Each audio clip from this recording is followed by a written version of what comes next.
Market లో invest చేసి మీ డబ్బులు డబుల్ చేసుకోవాలనుకుంటున్నారా? సుందరరామిరెడ్డి గారి లైవ్ సెమినార్ కి అటెండ్ అవ్వండి. నమస్తే రమగారు. నమస్తే జయ. రమగారు, నావెల్స్ చెప్పుకుంటూ ఉన్నాం, ఏదైనా కొత్తది స్టార్ట్ చేద్దామా? ఒక ఎపిసోడ్లో చెప్పేయచ్చు. ఓకే, ఒక ఎపిసోడ్లో చెప్పేయచ్చు. నావెల్స్ ఇంచుమించు కంప్లీట్ చేసేస్తాం కదా? చేసేస్తాము. ఎర్లీ 70s వచ్చి ఉంటుంది ఈ నావెల్. ఖచ్చితంగా నాకు సంవత్సరాలు జ్ఞాపకం లేవు. నేను స్కూల్ పిల్లగా ఉన్నప్పటి నుంచి చదువుతూనే ఉన్నా. ఒక రకమైన దుఃఖం, ఏం చెయ్యాలో అర్థం కాని ఒక స్థితి వస్తుంది మనం ఆ కథ చదివితే. అది రేర్గా ఉండేది. నేను చెప్పబోయే కథ ఆ కాలంలో అత్యంత రేర్, అక్కడక్కడ చాలా తక్కువగా కనపడేది. ఇప్పుడు విరివిగా కనపడుతున్న సమస్య.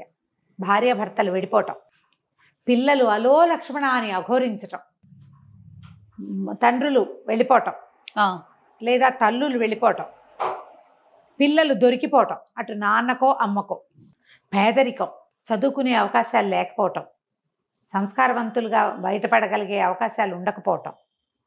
మనకి అప్పుడు ఇప్పుడు కూడా ఇలాంటి సమస్యలు ఉంటూనే ఉన్నాయి కదా.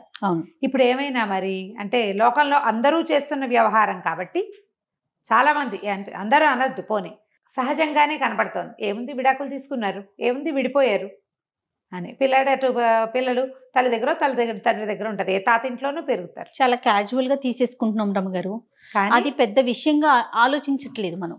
కానీ పిల్లల మీద చాలా ప్రభావాన్ని చూపిస్తుంది అది ఎప్పుడు కూడా. దాని మీద బేస్ చేసుకున్న ఒక కథ. ఓకే, కావిల్పాటి విజయలక్ష్మి గారని ఫ్యామిలీ స్టోరీస్ చాలా బాగుండేవి. ఆవిడది విధి విన్యాసాలు కథ. పేరు ఎంత బాగుంటుంది, విధి విన్యాసాలు. దీన్ని సినిమాగా తీశారు తహసీల్దార్ గారు అమ్మాయి. ఓకే, అయితే నేను ఆ సినిమా, అందులో ఒక వీణ పాట ఉంది, ఫేమస్ పాట, గుర్తు కూడా రాలే, రాత్రి నుంచి ఆలోచిస్తున్నాను నేను. జమున్ గారు ఆవిడ యాక్ట్ చేశారు హీరోయిన్గా. అయితే కథలో ఉన్నటువంటి కఠోరమైన సత్యాలు సినిమాలో ఉన్నాయో లేదో ఐడియా లేదు నాకు, నేను చూడలేదు. ఓకే, అది నా చిన్నప్పుడు వచ్చిన సినిమా. ఈ పుస్తకం మాత్రం మా ఇంట్లో ఉండటం వల్ల నేను చాలాసార్లు చదివాను. ఇటీవల కాలంలో కూడా మన బుక్ ఎగ్జిబిషన్లో కనబడితే తెచ్చుకున్నా. మళ్ళీ కొనుక్కొచ్చుకున్నారా? ఒక్కొక్కళ్ళకి ఒక్కొక్క పిచ్చి ఉంటుంది. చాలా బాగుంటుంది కథ. ఈ కథ స్టార్టింగ్ ఒక కుర్రాడితోటి మొదలవుతుంది. వాడు 10th క్లాస్ పూర్తవుతుంది. ఇప్పుడు కాలేజీలో చదవాలని ఉంది. అమ్మమ్మ పిల్లవాడు ఉన్నారు. పెద్ద మావయ్య ఉంటాడు, పెద్ద మావయ్య భార్య, 2 పిల్లలు. మావయ్య రాజశేఖరం. అసలు మొదటి డైలాగే కండక్టర్ కొడుకు కలెక్టర్ అవుతాడా అన్న డైలాగ్ తోటి మొదలవుతుంది. ఓహో, పిల్లవాడిని చదివించాలని అమ్మమ్మ అడుగుతుంది మామయ్యని. పిల్లాన్ని చదివించు, కాస్త కాలేజీ చదివిస్తే వాడు పొట్టవాడు పోసుకుంటాడు, వాళ్ళ అమ్మని వాడు చూసుకుంటాడు. అంటే ఆ కండక్టర్ కొడుకు కలెక్టర్ అవుతాడా, ఏముంది, ఏ కొట్లో పద్దులు రాసిన 60-70 ఇస్తారు, వాడికి వాళ్ళ అమ్మకి వెళ్ళిపోతుంది. లేత పిల్లాడు, ఒక 16 ఏళ్ల స్ఫురద్రూపి అయిన ఒక కుర్రాడు. అయితే తల్లి అమ్మమ్మ ఏమంటారంటే, చిన్న మామయ్య దగ్గరికి వెళ్ళు, చిన్న మామయ్య దగ్గర, కానీ చిన్న మామయ్య దగ్గరికి ఇంకో ఊరు పంపిస్తారు. పంపిస్తే చిన్న మామయ్య గోపాలరావు, పెద్ద మామయ్య రాజశేఖరం, రెండో మామయ్య గోపాలరావు ఇంకేదో ఊరిలో ఉంటాడు. అది కాస్త అటు ఇటుగా వైజాగ్ ఏమో అనిపిస్తుంది, పెద్దగా ఊరి పేర్లు కనపడవు కథలో. ఓకే, అక్కడికి వెళ్తాడు. వాళ్ళ ఇంట్లో కూడా ఓ పిల్లాడు ఉంటారు. పెద్ద మామయ్యకి ఓ పిల్లాడు, చిన్న మామయ్య కూడా ఒక పిల్లవాడు. అయితే ఆయన ఏమన్నాడు, సరే కనుక్కుంటాడు, ఏమిటి సంగతి సందర్భం కనుక్కొని, అరే నాకు జీతం తక్కువేరా, నీకు భోజనము వసతి నేను ఇస్తాను, నా దగ్గర ఉండు, ఫీజులు పెద్ద మామయ్య కడతాడేమో కనుక్కో. అప్పుడు ఈ పిల్లాడు, మా నాన్న ఎక్కడుంటాడు అని అడుగుతాడు. తండ్రి లేడు వీళ్ళతో. అడిగితే ఈయన తను ఏమన్నాడంటే, అక్కడెక్కడో ఫలానా చోట ఉంటాడు, ఎప్పుడో అడ్రస్ ఇచ్చాడని అడ్రస్ తీసి చేతిలో పెడతాడు. ఈ పిల్లాడు ఊరు వెళ్తానని చెప్పి ఇంటికి వెళ్ళకుండా ఆ తండ్రి ఉన్న ఊరికి వెళ్తాడు. ఇవేవో ట్రైన్ ప్రయాణం చేసి వెళ్ళవలసిన ఊళ్ళుగానే కనపడతాయి. అక్కడికి వెళ్ళేసరికల్లా ఇతను ఒక మామూలుగా తదుపరి వాళ్ళ అమ్మ ఎట్లా ఉంది, దైన్యంగా, అమ్మ ఇంట్లో కింద ఇల్లు వాడుకుంటారు, పొలం డబ్బులు ఇంటద్ద ఏదో కొద్దిగా వస్తే బిక్కుబిక్కుమంటూ కాలక్షేపం చేసే దౌర్భాగ్యపు స్థితిలో ఉన్నారు వీళ్ళు. పిల్లాడికి పండగకి బట్టలు లేవు, చెప్పులు లేవు, సైకిల్ లేదు, సాగుబాటు లేదు, ఏ సాగుబాటు లేదు. తన తండ్రిని కూడా అలా ఊహిస్తాడు. కానీ ఆయన స్ఫురద్రూపి, ఎత్తైన పచ్చటి గంభీరమైన ఆకారం, చాలా అందమైన వాడు అతను, ఆ పిల్లాడి తండ్రి. పిల్లాడు అందగాడనే చెప్తారు మనకి మొదటి నుంచి. సరే వచ్చేసరికి ఒక 3-4 ఫ్రెండ్స్తో ఉంటాడు ఆయన. ప్రసాదరావు గారిని కలవడానికి వచ్చానని చెప్తాడు. ఏమిటంటే కాలేజీ ఫీజు కోసం వచ్చాడంటారు, అదంటారు, ఇదని మాట్లాడతారు ఫ్రెండ్స్. వాళ్ళందరూ వెళ్ళిపోయాక ఆయన మీరు నన్ను ఫీజులు కట్టి చదివిస్తారేమోనని అడగటానికి వచ్చానంటాడు. ఆయన అందరికీ అన్నేసి ఫీజులు ఎలా కట్టేస్తాం అని ఒక 5 రూపాయలు 10 రూపాయలు ఇస్తాడు, ఇది తీసుకుని వెళ్ళమని. ఆయనకి తెలియదు మీ అబ్బాయి అయితే ఇలాగే ఇస్తారా అంటాడు. అలా ఎందుకు ఇస్తాను, ఇంతకీ నువ్వు ఎవరి అబ్బాయి అంటే నేను కండక్టర్ ప్రసాదరావు గారి అబ్బాయిని అని చెప్తాడు. చెప్పేసి ఆయన నిర్ఘాంతపోతాడు. బాగా పరిశీలనగా చూస్తే తన పోలికలు భార్య పోలికలు కనపడుతుంటాయి పిల్లాడిలో. నిన్నెవరు పంపించారని అడుగుతాడు. మావయ్యే పంపించాడని చెప్తాడు. ఇక ఆ కొడుకుని దగ్గరికి తీసుకుంటాడు. ఆ పిల్లాడిని ఆయన 4 నెలల వయసులో వదిలిపెట్టి వచ్చాడు. సంటి పిల్లాడు అప్పుడు 4 లేదా 8 నెలలు అంతే వయసు. తర్వాత వాడికి 5 ఏళ్ళప్పుడు తల్లి వాడు ఇద్దరు అన్నవరం బస్సులో ఈయన కనపడ్డారు. అప్పుడు ఈయన కండక్టర్గా ఉన్నాడు ఆ బస్సులో. పిల్లాడు 5 ఏళ్ళప్పుడు. తాతగారు బాగున్నారా అని అడిగితే చచ్చిపోయారని చెప్తాడు పిల్లాడు. పిల్లోడితోనే పిల్లవాడు భార్య పిల్లాడు కనిపిస్తారు. పిల్లాడిని ఒళ్ళో కూర్చోబెట్టుకుంటాడు. అడుగుతాడు, బిస్కెట్ ప్యాకెట్ కొని పెడతాడు. తాతగారు బాగున్నారా, ఇంట్లో అందరు బాగున్నారంటే తాతగారు చచ్చిపోయారు, చాలా రోజులైంది, ఇంట్లో అందరు చచ్చిపోలేదనే అందరు బాగానే ఉన్నారని చెప్తాడు. మా బావగారు పోయారని తెలుసుకుంటాడు ఆయన. అంతకుమించి వాళ్ళ గురించి అతనికి ఏం తెలియదు. అక్కడి నుంచి ఇతను ఏం చేస్తాడు, సరే ఆయన పిల్లాడిని అట్ట పెట్టుకుని అన్నం తినిపించి తన మంచం మీద తన పక్కనే పడుకోబెట్టుకుని ఫీజులు కడతాను, నువ్వు మా మావయ్యకి ఉత్తరం రాసిస్తాను, నేను ఫీజులు కడుతున్నానని ఎవరికీ చెప్పద్దు అని చెప్తాడు. సరే ఉత్తరం పుచ్చుకొని డబ్బులు ఇస్తారు. ఇంత అక్కర్లేదంటాడు. కాదు పుస్తకాలకి వాటికి కావాలని ఆ రోజుల్లో 300 నోట్లు చూసి ఆశ్చర్యపోతాడు పిల్లాడు. అక్కడి నుంచి మావయ్య గారింటికి వెళ్తాడు. వెళ్తే ఏమిట్రా ఒప్పుకున్నాడు, ఏమిట్రా మావయ్య అంటే డబ్బులు తీసి చేతిలో పెడతాడు.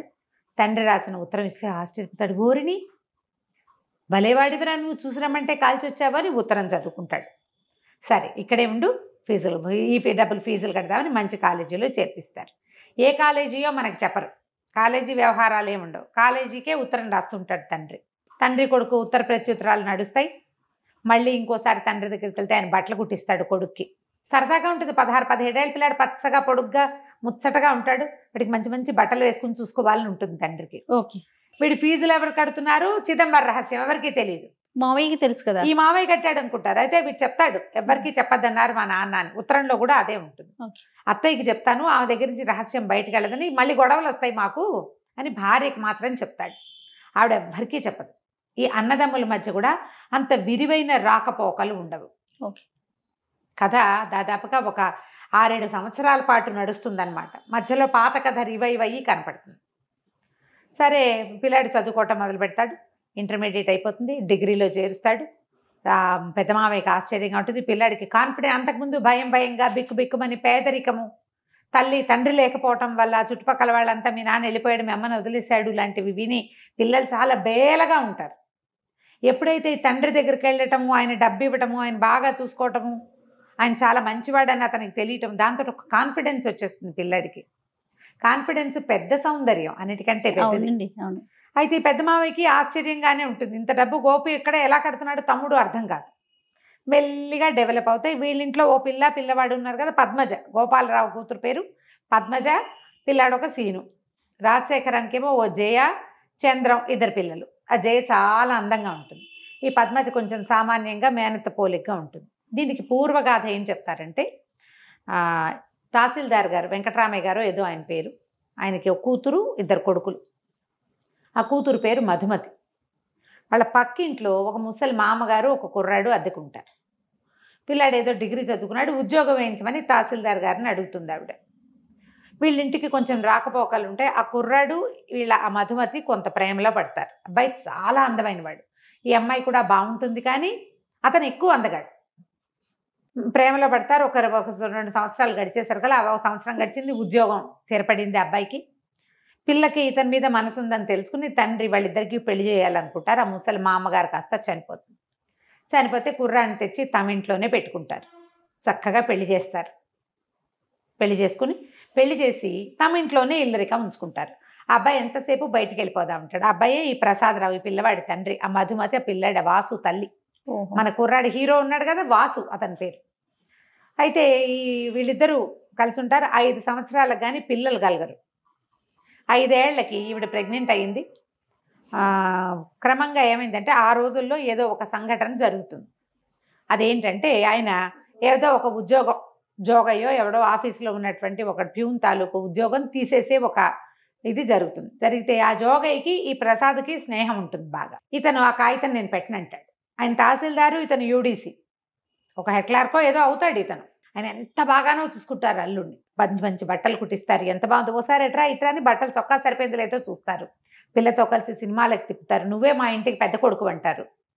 ఈ పిల్ల అంటే పంచప్రాణాలు ఆయనకి. ఎందుకంటే 4 పిల్లలు పోయాక అమ్మాయి పుట్టింది, అమ్మాయి తర్వాత 2 తమ్ముళ్ళు బతికారు.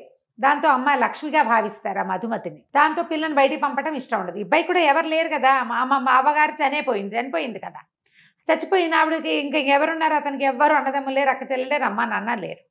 అందుకని పిల్లాన్ని అట్ట పెట్టుకుంటారు ఇంట్లో. ఈ జోగయ్య వ్యవహారం వచ్చేసరికి జోగయ్య వాళ్ళ ఇంటికి రాక పోక ఉంది. ఆ జోగయ్యకి ఒక అక్క ఉంటుంది రాజమ్మ అని. ఆ అమ్మాయి కొంచెం తిరిగిపోతుంది.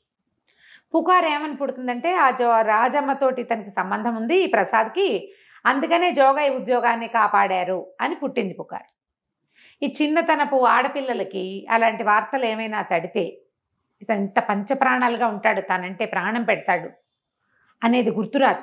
ఆ అమ్మాయి మీద అనుమానంతో మొగుడిని ఏదో ఒకటి సూటిపోటి మాటలు అంటూ, ఒక తెలియనితనం, ఈ బంధం తెగిపోతుందని అనిపించదు, ఒక తెలియనితనమే. ఆ తల్లిదండ్రి కూడా దాన్ని ఎగసంతోస్తాడు, మా పిల్లని ఏడిపిస్తున్నాడు అన్నది తప్ప ఇంకొక ఆలోచన ఉండదు వాళ్ళకి. క్రమంగా ఏమైంది, దీనికి ఒళ్ళు మండిపోతుంది ఈ ప్రసాద్కి. సినిమాలో ఇలా హీరోని క్యారెక్టర్ని దెబ్బతీయరు బహుశా, అవును, కానీ ఇతను ఏం చేశాడంటే నిజంగానే ఆ అమ్మాయితో సంబంధం ఏర్పరచుకుంటాడు. ఓహో, అది బయటకు వచ్చేస్తుంది. డబ్బు ఇవ్వడం మొదలు పెడతాడు. దాంతో ఈ అమ్మాయి చీచి నేను ఇతనితో కాపురం చేయనంటూ అసహించుకుంటుంది. భర్త అంటే ఎవరికైనా ఉండేది. ఇప్పుడు ఆ రోజుల్లో ఏంటంటే ఇప్పట్లాగా విడాకులు వచ్చిన రోజులు కాదు కదా, నయానో భయానో చెప్పుకుని విడిపించుకుని ఇవన్నీ చాలా సహజంగా ఉండేవి అప్పుడు. కానీ ఆ అమ్మాయి అతి గారాబంతో పెరగటము, తండ్రికి పెద్ద ఇల్లు వాకిలి తోట దొడ్డి పెద్ద ఉద్యోగము, దానివల్ల వచ్చినటువంటి కొంచెం హై ఫీల్ తోటి అమ్మాయి భర్తను తృణీకరించేస్తుంది. దాంతో ఆయన మొత్తం ఇతని ఇంటికి వాళ్ళ మామగారు చనిపోయాక సామాన్లు తెచ్చుకుంటారు కదా, ఆ సామాన్లన్నీ బయట విసేసి పొమ్మంటారు. సంతకం పెట్టి నీకు మాకు సంబంధం లేదు అంటే సంతకం పెట్టనంటాడు. ఆ కాగితం చింపి పారేస్తాడు, వెళ్ళిపోతాడు, సామాన్లు వదిలేస్తాడు. ఏం చేస్తాడు, ఆఫీస్లో ఉద్యోగం, మామగారికి ఇచ్చిన ఉద్యోగం కదా, మామగారు మొహమే గిట్టనప్పుడు ఉద్యోగం ఎలా చేస్తాడు. కానీ ఆ వెళ్ళిపోయే రోజును కూడా మామగారు గుండెలు పెట్టుకుని కూర్చో పరిగెత్తుకుంటూ వచ్చేస్తాడు. మళ్ళీ వద్దు, ఆయన అంత ప్రేమగా చూశాడు అతను. మీరు బాధపడకండి, నేను వెళ్ళనంటే వద్దు, నువ్వు వెళ్ళిపోవాల్సిందే, నా కూతురు ఏడుస్తోంది నీ వల్ల, నువ్వు మా ఇంట్లో ఉండటానికి వీల్లేదు, తెన్నింటి వాసాలు లెక్క పెట్టేవాదంటావు, ఇది ఇదని అత్త మామ ఇద్దరు తిట్టేస్తారు. భార్యని పిలుస్తాడు, వీళ్ళందరినీ వదిలే, నువ్వు నాతో వచ్చేసి మనం వేరే కాపురం పెట్టుకుందాం, నువ్వు నాతో వచ్చే, నేను అన్నీ మానేస్తా, నిన్ను బాబుని బాగా చూసుకుంటా రమ్మంటే అమ్మాయి తల తిప్పుకుని లోపలికి వెళ్ళిపోతుంది. పిలిచినా రాదు. సరే ఇతను ఏం చేస్తాడు, ఉద్యోగాన్ని రిజైన్ చేసి ఆ జోగయ్య చేతిలో పెడతాడు కాగితం, నువ్వు వెళ్ళి ఆఫీస్లో ఇచ్చేసి మీ అక్కని తీసుకెళ్ళిపోతాను, తిరుపతి వెళ్ళి పెళ్లి చేసుకుంటాను సర్కల్ పోపోండి, ఇంకా నయం, ఏదో స్నేహం చేసామంతే, మీరు రిజైన్ చేసుకుంటారో గంగలో దూకుతారో మాకు అనవసరం, మా అక్కయ్య రాదు, మీకు మాకు రామ్ అంటారు. ఒక చిన్న స్నేహం చేసినందుకు ఈ ఫలితం లభించింది అనమాట. దాంతో ఈయన హతాశుడైపోయి ఇతను ఉద్యోగానికి రిజైన్ చేసి పిఎఫ్ వస్తుంది కదా, ఆ డబ్బంతా భార్య పేరు మీద రాసేసి వెళ్ళిపోయి తిరుపతి వెళ్ళిపోతాడు. తిరుపతిలో కొంతకాలానికి ఆ రాజమ్మ అతనికి తిరుపతిలో తారసపడుతుంది. ఇతను ఏం చేస్తాడు, భార్యకి తన విషయాలు తెలియజేయడం కోసం ఆ పెళ్లి చేసుకున్నానని చెప్తాడు.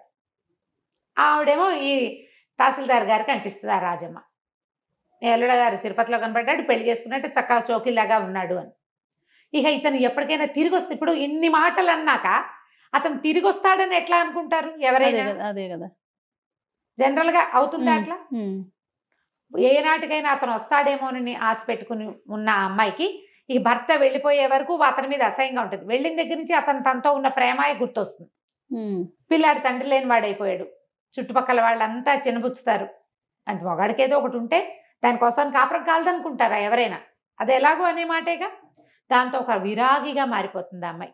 ఏ రోజు మంచి బట్టలు కట్టుకోవటం కానీ, ఓ తల్లో పూలు పెట్టుకోవటం కానీ, పెళ్ళిళ్ళకి పేరెంటాలకి వెళ్ళటం కానీ, ఇంట్లో నుంచి బయటకు కాలు పెట్టకుండా అయిపోతుంది. పిల్లని పెంచుకుంటుంది. ఇతనేమో ఒక కండక్టర్గా ఎక్కడో జీవితం గడుపుతాడు.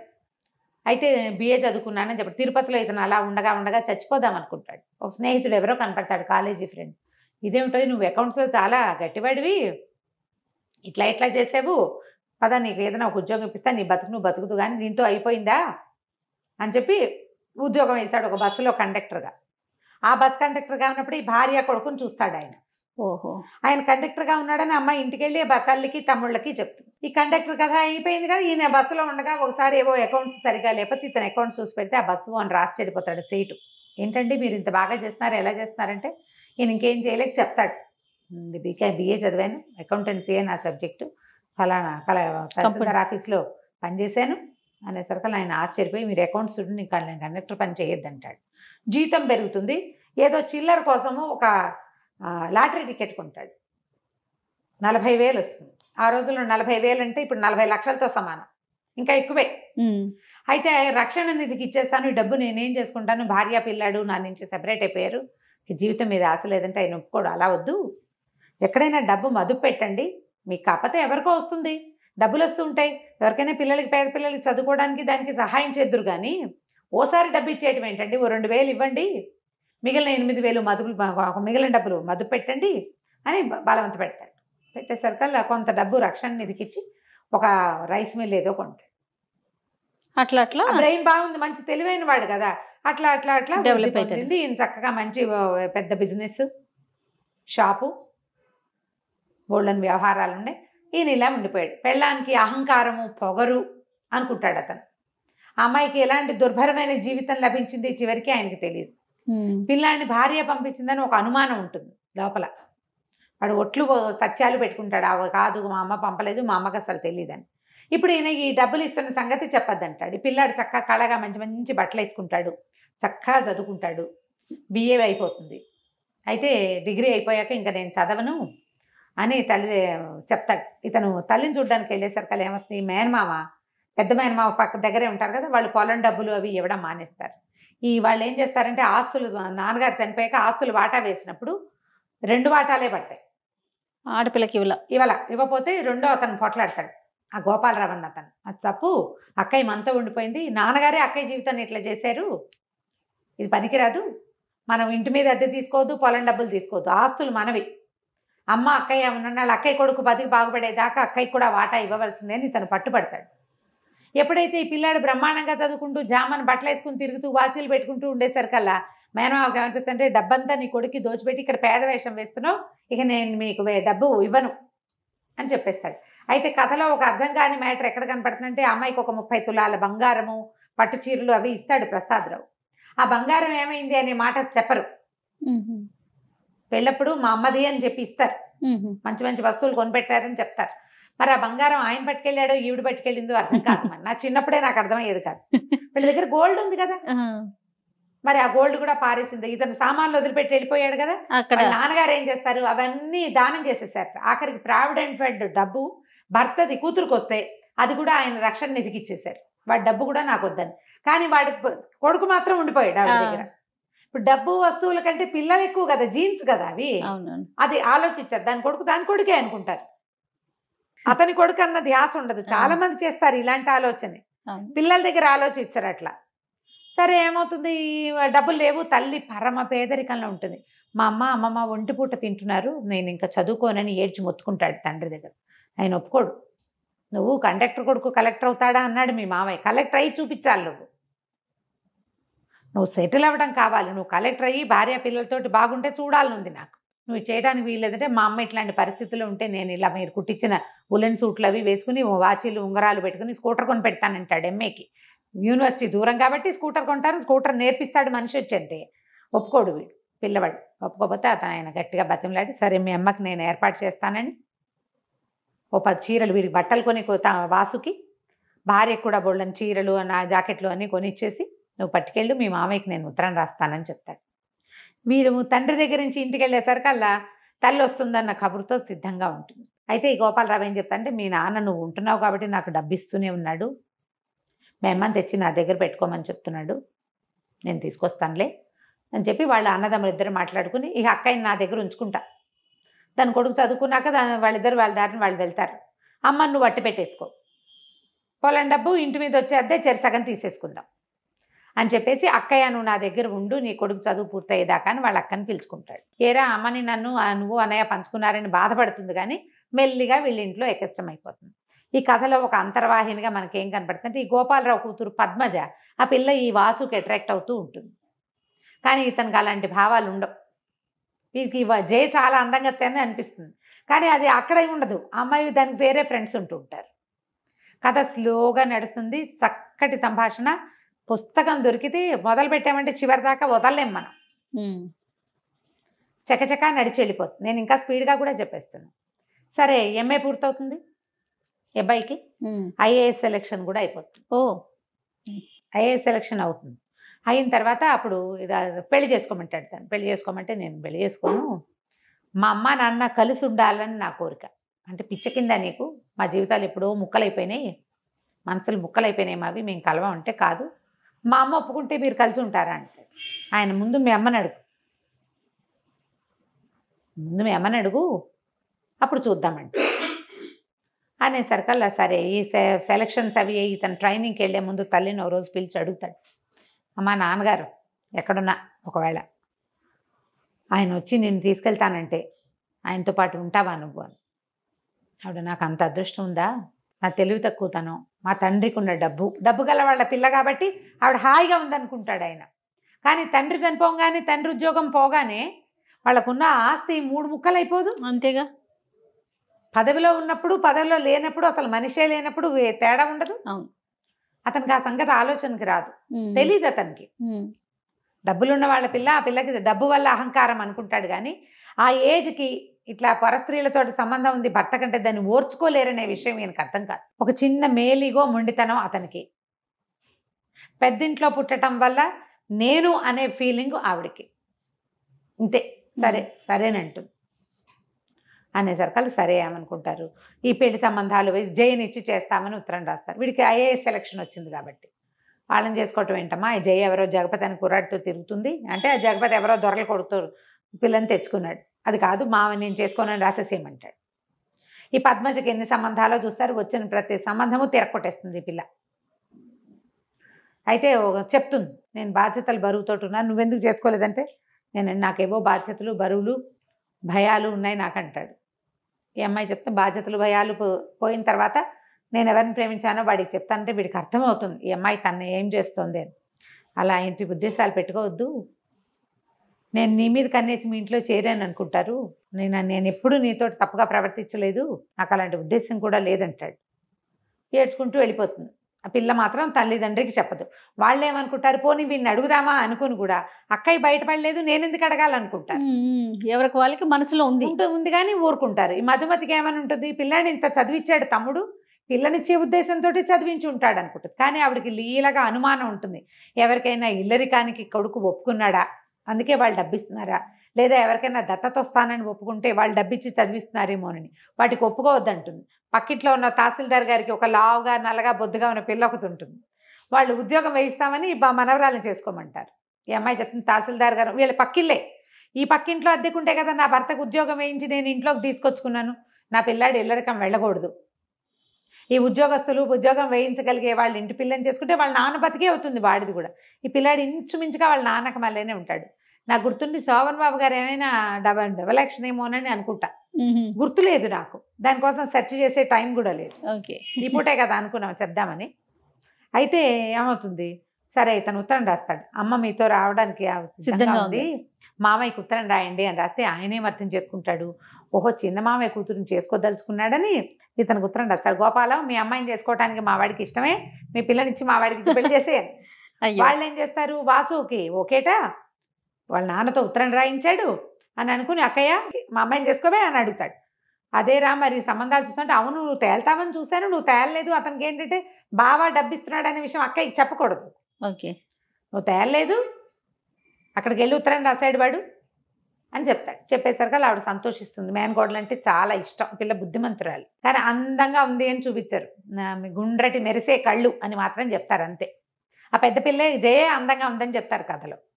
సరే వీళ్ళు ఏం చేస్తారు, చక్కగానే శుభలేఖలు వేయించేస్తారు, శుభలేఖలు ఒక కట్ట పంపిస్తారు. ఇతనేమనుకుంటాడు, సరే ఆలోచించుకుంటూ పద్మజకి నేనంటే ఇష్టం, పోనీ పద్మజని చేసుకుందామని అనిపిస్తోంది, మామయ్యని అడిగితే ఎలా ఉంటుంది, మామయ్యకి ఉత్తరం రాద్దాం అనుకుంటాడు. పెళ్లి కార్డులు వస్తాయి, ఇతను తెల్లబోతాడు, ఇదేంటి ఇలా వచ్చినాయి అని. ఆ మామయ్య రాస్తాడు ఉత్తరం. నువ్వు రాయటం ఎందుకు, మీ నాన్నతో రాయించావు ఎందుకు రా, ఇక్కడ ఉండగా నువ్వు చెప్తే నేను కాదంటానా, నీ నోటితో నువ్వు చెప్తే అది కూడా బాగా సంతోషించేది, మీ నాన్నతో రాయించామంటే అప్పుడు అతను స్ట్రైక్ అవుతుంది, తండ్రి ఏం చేశాడు అని. సరే పెళ్ళి రెడీ అయిపోయింది, పెళ్ళికి అందరూ వచ్చేస్తారు. ఆ పెళ్లి రోజు ముందు రోజు అక్కయ్య గోపాలరావుని అడుగుతున్నమాట మధుమతి గారు, మీ బావ ఎక్కడున్నారు, జాయింట్ కలెక్టర్ వీడు, ఎంతమందో పెద్దవాళ్ళు వస్తారు, తండ్రి లేకుండా తల్లి ఒక్కతే ఇలాగ బోసి మొహంతో కనపడితే బాగుండదురా, ఆయన ఎక్కడున్నారు, ఆ పెళ్లి కాసేపు వచ్చి అక్షింతలు వేసి వెళ్ళమనంటే, ఆయన ఇంకో భార్యా పిల్లలు ఉన్నట్టే, ఆయనకేం భార్యా పిల్లలు లేరులే, వస్తాడులే అని నవ్వుతాడు.